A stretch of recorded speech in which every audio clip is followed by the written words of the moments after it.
Assalamualaikum warahmatullahi wabarakatuh. Perkenalkan, nama saya adalah Adin Ridani, ahli media keperawatan. Saya adalah perawat terampil di Rumah Sakit Umum Daerah Ulin, Banjarmasin. Saya adalah peserta Latsar Angkatan 18, kelompok 1 NDH 02. Saya akan menjelaskan sistem merit ASN karena saya sedang berada di agenda 3 yang diampu oleh Bapak Sugiono, Esos MSI. Untuk mendapatkan profil pegawai yang produktif, efektif, dan efisien, diperlukan sebuah sistem pengelolaan SDM yang mampu memberikan jaminan, keamanan, dan kenyamanan bagi individu yang bekerja di dalamnya.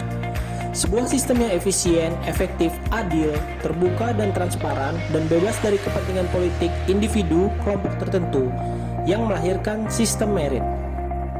Apa itu sistem merit? Sistem merit adalah kebijakan dalam manajemen ASN yang berdasarkan kepada kualifikasi, kompetensi, dan kinerja yang dilihat secara adil dan wajar tanpa memandang latar belakang politik, ras, warna kulit, asal-usul, jenis kelamin, status pernikahan, umur, atau jenis kecacatan. Bagaimana sistem merit berjalan? Dalam sistem merit, penggajian, promosi, mutasi, pengembangan kompetensi, dan lain-lain juga didasarkan sepenuhnya pada penilaian kinerja, uji kompetensi, dan juga pertimbangan kualifikasi, dan tidak berdasarkan pada kedekatan dan rasa kasihan. Monitoring, penilaian, dan pengembangan pegawai didasarkan sepenuhnya untuk memastikan bahwa pegawai digunakan secara efektif dan efisien untuk memenuhi kebutuhan organisasi. Di sisi lain, pegawai dijamin keberadaan dan karirnya berdasarkan kontribusi yang diberikan.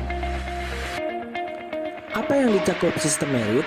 Yaitu perencanaan, perekrutan, penggajian, pengembangan, promosi, retensi, disiplin, dan pensiun. Perencanaan.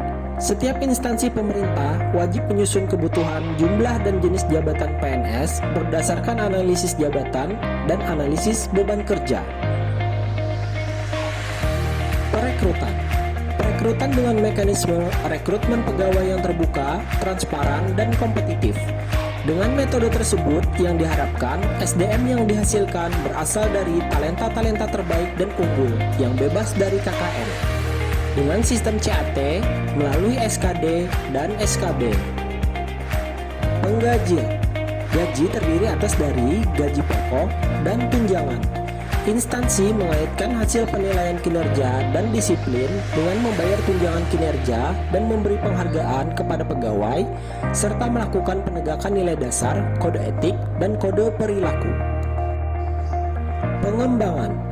Merit system dalam aspek ini dapat berupa kebijakan atau program pengembangan karir berdasarkan hasil pemetaan talenta melalui asesmen, analisis kesenjangan kompetensi dan kesenjangan kinerja, talent pool, dan rencana sukses berdasarkan pola karir instansi. Promosi. Kebijakan yang objektif dan transparan didasarkan pada kesesuaian kualifikasi, kompetensi, dan kinerja. Salah satu bentuk kebijakan tersebut adalah pengisian JPT melalui seleksi terbuka. Melalui seleksi terbuka, diharapkan dapat menghasilkan orang yang tepat untuk menduduki suatu jabatan sesuai kebutuhan organisasi, mengatasi spoil sistem dan jual beli jabatan, serta memberikan kesempatan bagi semua pegawai untuk berkompetisi. Retensi. Melihat apakah pegawai dapat dipertahankan pada suatu instansi atau tidak berdasar kepada kualifikasi, kompetensi, dan kinerja. Disiplin. Untuk menjamin terpeliharanya tata tertib dalam kelancaran pelaksanaan tugas, PNS wajib mematuhi disiplin PNS. Instansi pemerintah wajib melaksanakan penegakan disiplin terhadap PNS serta melaksanakan berbagai upaya peningkatan disiplin. PNS yang melakukan pelanggaran disiplin dijatuhi hukuman disiplin tanpa pandang bulu dari mana dia berasal, dekat dengan siapa, ataupun bebas dari KKN. Pensiun.